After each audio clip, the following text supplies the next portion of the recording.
अस्सलामुअलैकुम। साक्षी खबर में आपका इस्तकबाल है। आज 17 जमादिल अव्वल है। सुर्खियों से पहले सुनते हैं हदीस शरीफ। बिस्मिल्लाहिर्रहमानिर्रहीम।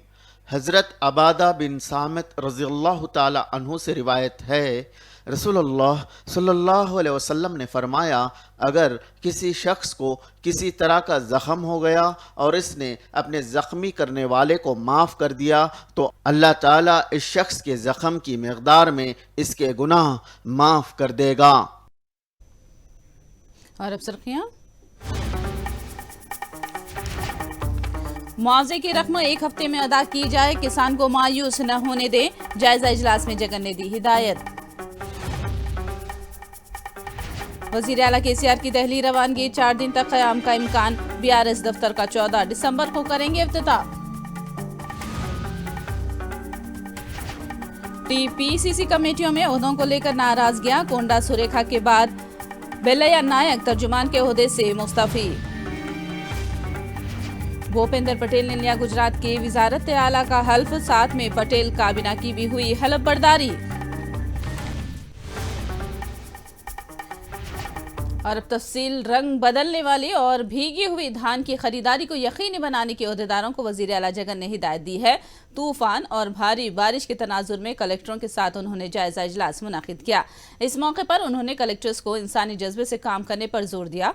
जगन ने कहा कि किसान को कहीं भी मायूस न किया जाए। उन्होंने कहा कि अगर किसान बाहर धान फरोख्त करना चाहता है तो उसे मिलने वाली कीमत जरूर हासिल होनी चाहिए।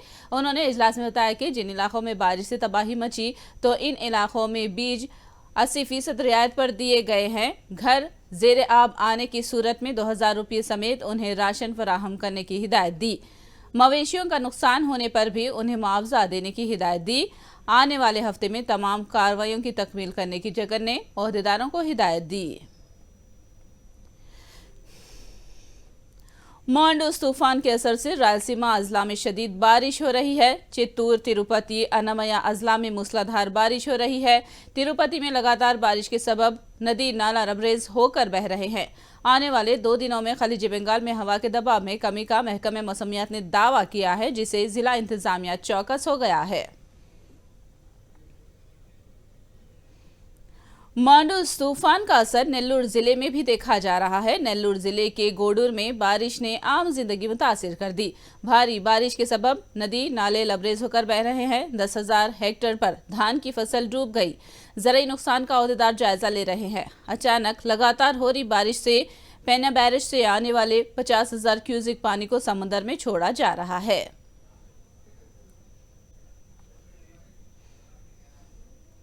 भारत राष्ट्र समिति के मरकजी दफ्तर का दिल्ली में 14 दिसंबर को केसीआर इफ्तिताह करेंगे। इसी तनाजुर में केसीआर अपनी अहलिया समेत आज दिल्ली रवाना हो रहे हैं। दिल्ली के पटेल मार्ग में बीआरएस के आरजी मरकजी दफ्तर के इफ्तिताह से मुताल्लिक इंतजामात का वुज़रा प्रशांत रेड्डी, राज्यसभा एमपी संतोष कुमार ने जायजा लिया। केसीआर यहां यज्ञ करने वाले हैं, जिससे मुताल्लिक कायदीन ने खुसूसी इंतजामात की हिदायत दी है, जिसमें केसीआर और उनकी अहलिया दोनों शिरकत करेंगे। बीआरएस हल्कों का कहना है कि केसीआर 4 दिन तक दिल्ली में क़याम कर सकते हैं। दिल्ली शराब स्कैम में एमएलसी कविता के बयान को सीबीआई ने रिकॉर्ड कर लिया है और फिर उन्हें सीआरपीसी 91 के तहत एक बार फिर नोटिसें जारी की गई हैं। एक बार फिर उनसे पूछताछ के इम्कान के तनाजुर में सीबीआई अहदेदारों ने एमएलसी कविता को दस्तयाब रहने की हिदायत दी। दिल्ली शराब स्कैम से कविता का ताल्लुक है या नहीं, केसीआर बयान दें। तेलंगाना बीजेपी के सदर बंडी संजय ने ये मांग की है। उन्होंने कहा कि मुल्क में कहीं भी इल्जामात का सामना हो, सीबीआई से जांच कराई जाती है। उन्होंने कहा कि केसीआर को बीजेपी का खौफ सता रहा है। बंडी ने रिमार्क किया कि केसीआर कोई भी यज्ञ कर लें, कोई फायदा पहुंचने वाला नहीं है।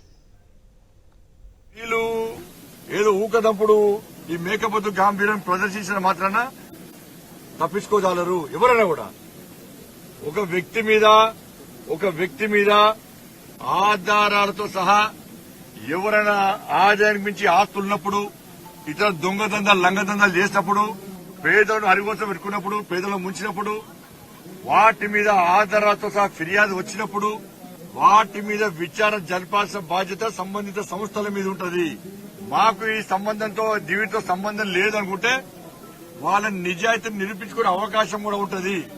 ఆ దిశగా ఆలోచించాలి. సిబిఐ వస్తుందంటే సిబిఐ అంటే సిబిఐ ఇడికి వస్తుందంటే సిబిఐ ఇంట్లో కూడా వస్తుంది.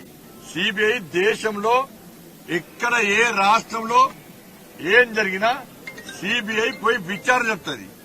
ఈ దేశంలో ఈ తెలంగాణ రాష్ట్రం కూడా ఈ దేశంలో అంతర్భాగం అన్న విషయాన్ని ఈ మూర్ఖులు గుర్తుంచుకోవాలి. ఫస్ట్ टीपीसीसी नई कमेटियों पर रोज बरोज नाराजगियां सामने आ रही हैं। साबिक वजीर कोंडा सुरेखा के रुकने आमिला की हैसियत से इस्तीफे के बाद ताज़ा तौर पर विलया नायक ने भी तर्जुमान के ओहदे से इस्तीफा पेश कर दिया है।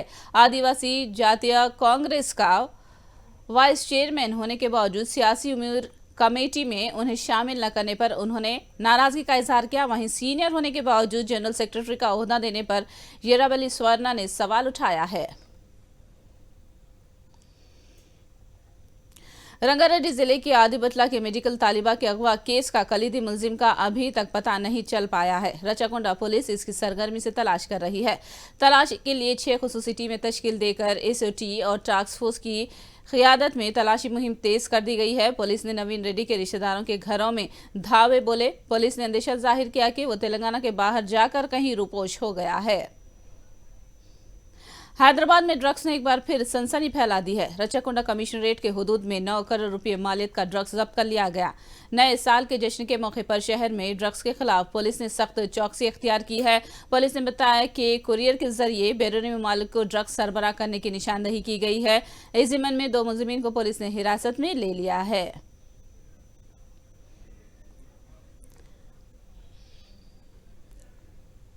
पुराने शहर में जल्द मेट्रो रेल प्रोजेक्ट शुरू करने की मांग की गई है। एमजीबीएस से फलकनुमा रेलवे स्टेशन तक जल्द मेट्रो रेलवे स्टेशन शुरू करने की मांग की गई है।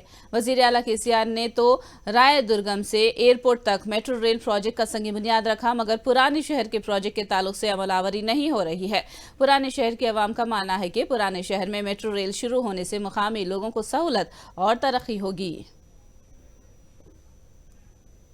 जेबीएस से लेकर फलकनुमा तक मेट्रो होना बोल के यहाँ की आवाम बहुत दिन से चाह रही है, होना भी ज़रूरी है, क्योंकि यहाँ की पब्लिक अगर हाईटेक सिटी जाना है या बंजा कहीं भी सेकेंड वर्ल्ड जाना है, उनको ट्रांसपोर्टिंग का बहुत मुश्किल हो रही। मेट्रो 2018 में यहाँ सैंक्शन हुआ, 5-6 साल हो गया पेंडिंग में।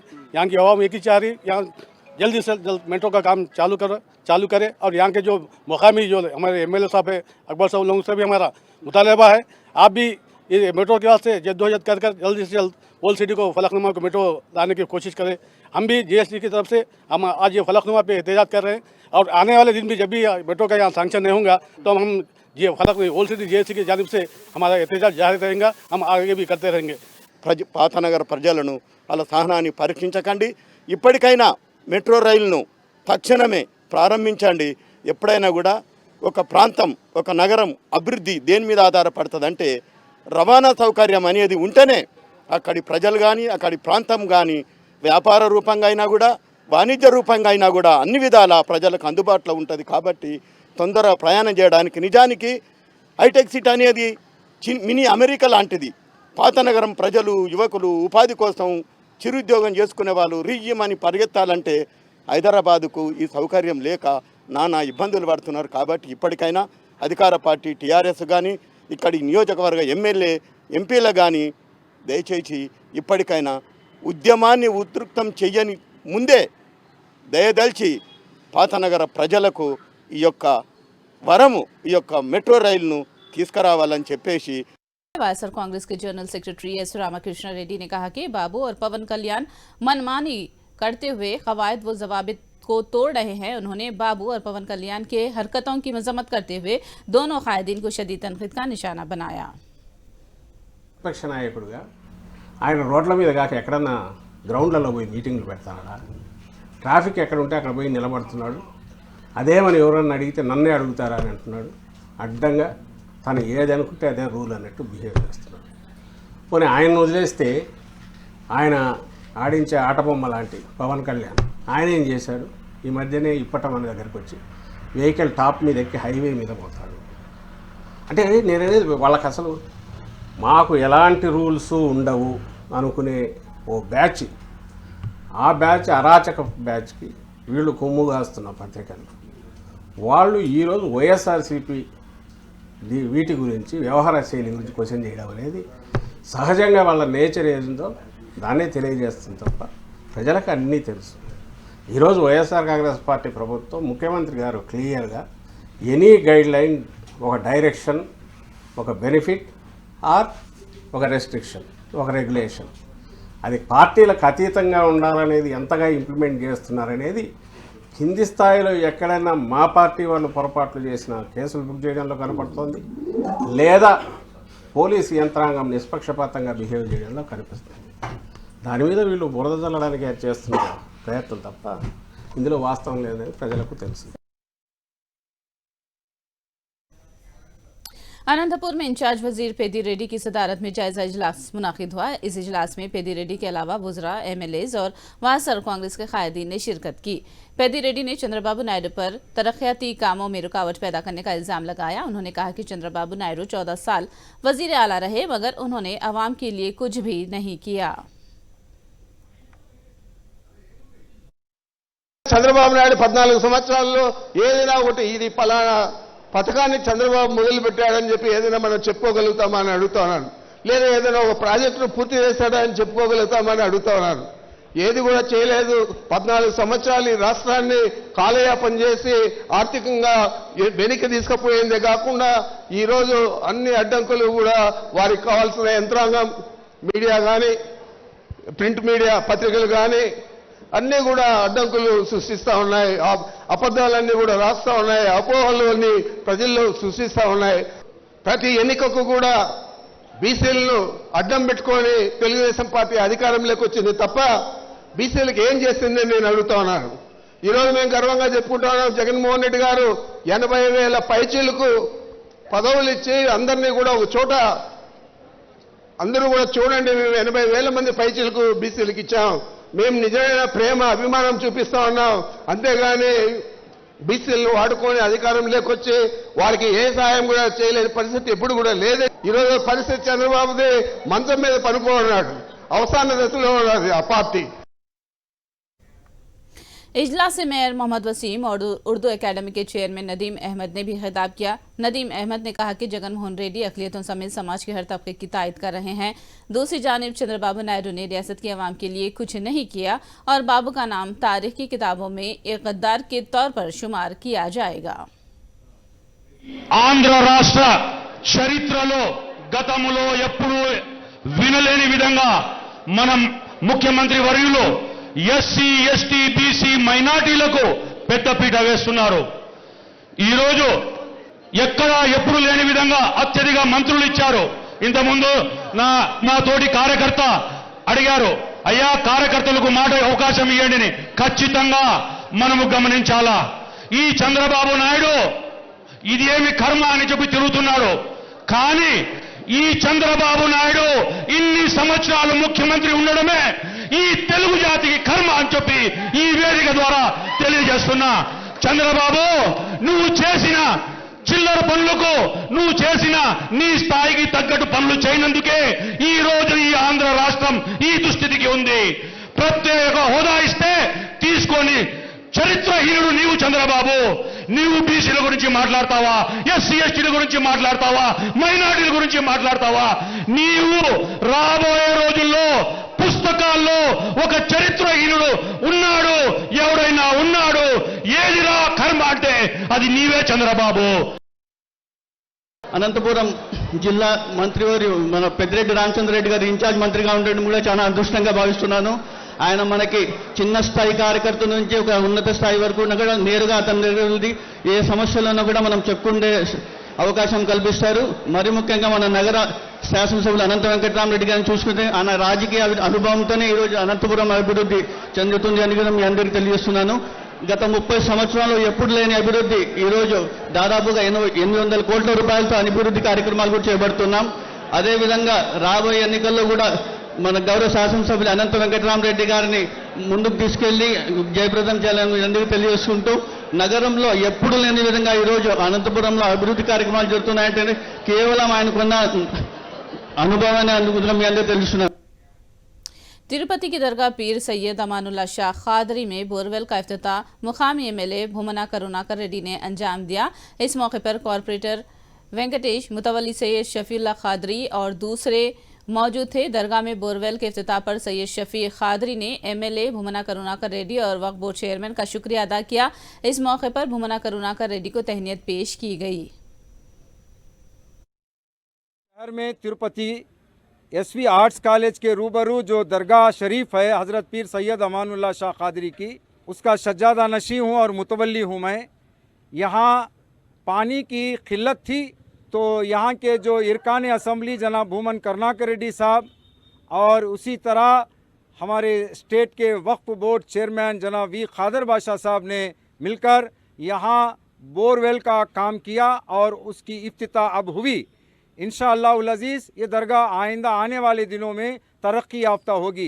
हज़रत पीर सैयद अमानुल्लाह शाह खादरी 111 साल की तवील ज़िंदगी गुजारी। ये तवील ज़िंदगी में खल्क़ खुदा की खिदमत किया और आवाम के साथ अच्छा रवैया किया। अल्लाह ताला की मर्ज़ी इलाही यही है कि इंसानों को इंसान काम आए। ये सबक उन्होंने पूरे ज़माने को दिया, ये सबक हमें भी दिया और हम भी यहाँ ये सबक दुनिया को दे रहे हैं। అన్నయ్యతో సమానులైనటువంటి షఫీ అహ్మద్ ఖాద్రీ గారు ఇక్కడ ఒక ఆశ్రమాన్ని నిర్మించి అందరికీ సేవ చేయాలన్నటువంటి కృతనిశ్చయంతో ఈ యొక్క ఆశ్రమంలో ఇక్కడికి వస్తున్నటువంటి వాళ్ళకి నీటి సౌకర్యం కలగజేయాలన్నటువంటి ఉద్దేశంతో ఈ రోజున ఇక్కడ బోరు మన ప్రీతమ నాయకులు శ్రీ భూమన్ కరుణాకర్ రెడ్డి గారి చేతుల మీదుగా ప్రారంభించడం జరిగింది। माहौल का तहफ़्फ़ुज़ करना मौजूदा दौर में एक बड़ा चैलेंज बन गया है। इस चैलेंज का सामना करने के लिए रोटरी क्लब ने कदम बढ़ाया है। विशाखा डंपिंग यार्ड में रोटरी क्लब ने प्लास्टिक यूनिट कायम किया। रोजाना 2.5 टन प्लास्टिक को इस यूनिट में रिसाइकिल किया जा रहा है। रोटरी क्लब का कहना है कि पानी, अराजी और माहौल को आलूदा करने वाले प्लास्टिक अशिया को साफ करके माहौल का तहफ़्फ़ुज़ किया जा सकता है। పర్టికులర్ ప్రాజెక్ట్ ఏదైతే ఉందో ఇది ప్లాస్టిక్స్ రీసైక్లింగ్కి ఒక మోడల్ ప్రాజెక్ట్గా చేస్తున్నామండి। ఇప్పుడు మనకు వాటర్ బాటిల్స్ కానీ లేకపోతే ఏ ఇతర ప్యాకేజింగ్ మెటీరియల్స్ కానీ ప్లాస్టిక్స్ ఏదైతే తయారు చేస్తున్నామో చివరాఖరికి అదంతా కూడా సముద్రంలోకో భూమిలోకో ఇలాగా ఎంటర్ అవుతుంది। దానికి మనం ఏం చేస్తున్నామంటే ఈ మొత్తం సిటీలో చుట్టుపక్కల జిల్లాల్లో కూడా ఈ ప్లాస్టిక్ అనేది అది పెట్ బాటిల్స్, వాటర్ బాటిల్స్ కావచ్చు, షాపింగ్ బ్యాగ్స్ కావచ్చు, చిప్స్ ప్యాకెట్స్ కావచ్చు, బిస్కెట్ ప్యాకెట్స్ కావచ్చు, అలాంటి ఏవైతే మెటీరియల్స్ ఉన్నాయో అవన్నీ కలెక్ట్ చేసేసి ప్రాసెస్ చేసి అది ఫైనల్ ప్రోడక్ట్ ఏదైతే ఇక్కడ ఉంటుందో ఆ రా మెటీరియల్ అనేది వేరే ఇండస్ట్రీస్ ఏదైతే ఈ ప్లాస్టిక్ వాడతాయో వాళ్ళకి మేము అందిస్తే ఆ మెటీరియల్ వాళ్ళు వాడి ఈ మొత్తం ఏదైతే ప్లాస్టిక్స్ వేస్ట్ ఉందో అదంతా కూడా రీసైకిల్ చేసి ఎన్వైరన్మెంట్ని సేవ్ చేయాలి, ఒక ఎన్వైరన్మెంటల్ ఫ్రెండ్లీగా తయారవ్వాలి అని మన ఉద్దేశం అండి। खर्च के नाम पर आवाम को धोखा देने वाले ऐप्स पर पाबंदी लगाने की विजय साई रेड्डी ने मांग की है। राज्यसभा में तकरीर करते हुए वायएसआर कांग्रेस पार्लिमानी पार्टी के लीडर विजय साई रेड्डी ने मोबाइल फोन्स पर आवाम को धोखा देने के वाकयात का जिक्र करते हुए ऐसे ऐप्स के खिलाफ सख्त कार्रवाई करने की मांग की है। Sir, the modus operandi is to give instant loans. In fact, I also have been receiving so many messages very often that I have been sanctioned the loan of 2 lakhs, 5 lakhs, etc., etc. And through these mobile applications and in the process, they gain access because they ask for the access to our data. They ask for the access to our data, whether sensitive messages, gallery, and then photos, videos, whatnot, everything from our mobile applications, sir. And the cycle of blackmailing and the extortion starts there, sir. Andhra Pradesh has witnessed so many cases of extortion and also blackmail to do the best of to address this issue, and so many cases have been registered, and then some of the persons have been arrested, and AP police worked central computer emergency response team, sir. And sir, finally my request is, I request the honorable minister to intervene and ban such apps.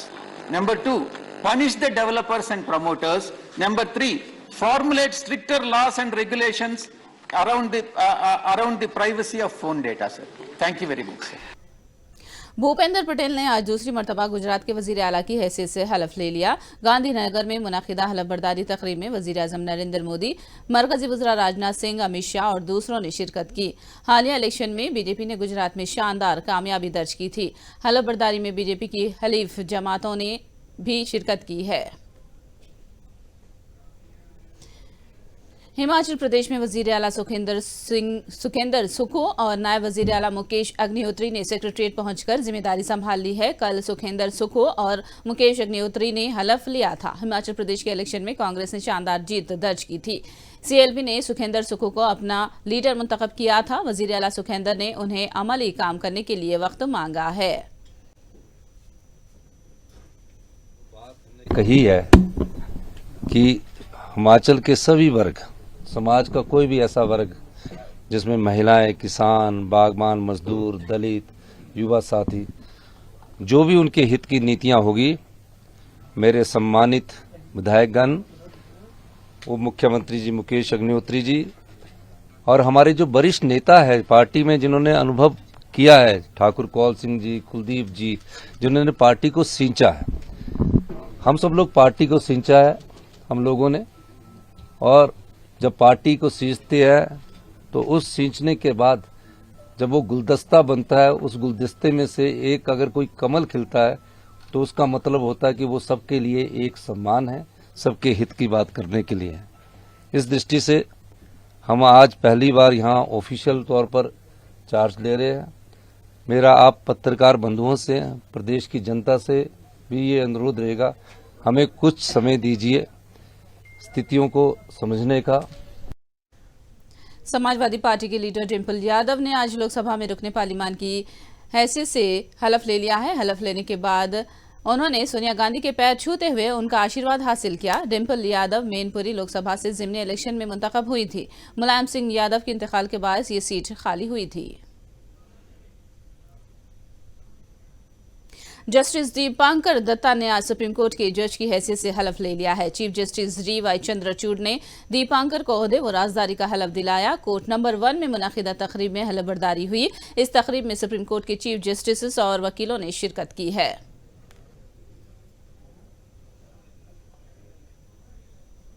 Having been appointed a judge of the Supreme Court of India,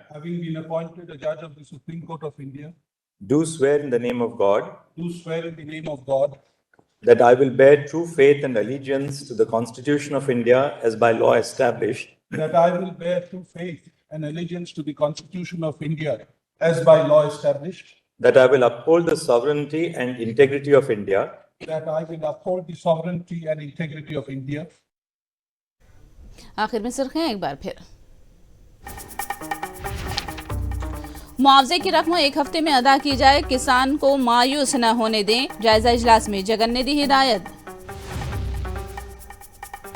वजीर आला केसीआर की दिल्ली रवानगी, 4 दिन तक क़याम का इम्कान। BRS दफ्तर का 14 दिसंबर को करेंगे इफ्तिताह।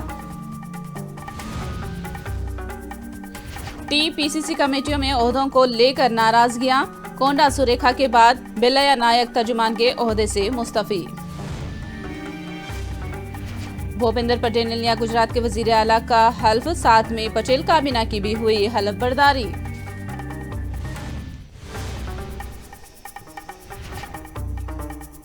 साक्षी खबर में फिलहाल इतना ही। साक्षी टीवी पर खबरों का सिलसिला जारी रहेगा।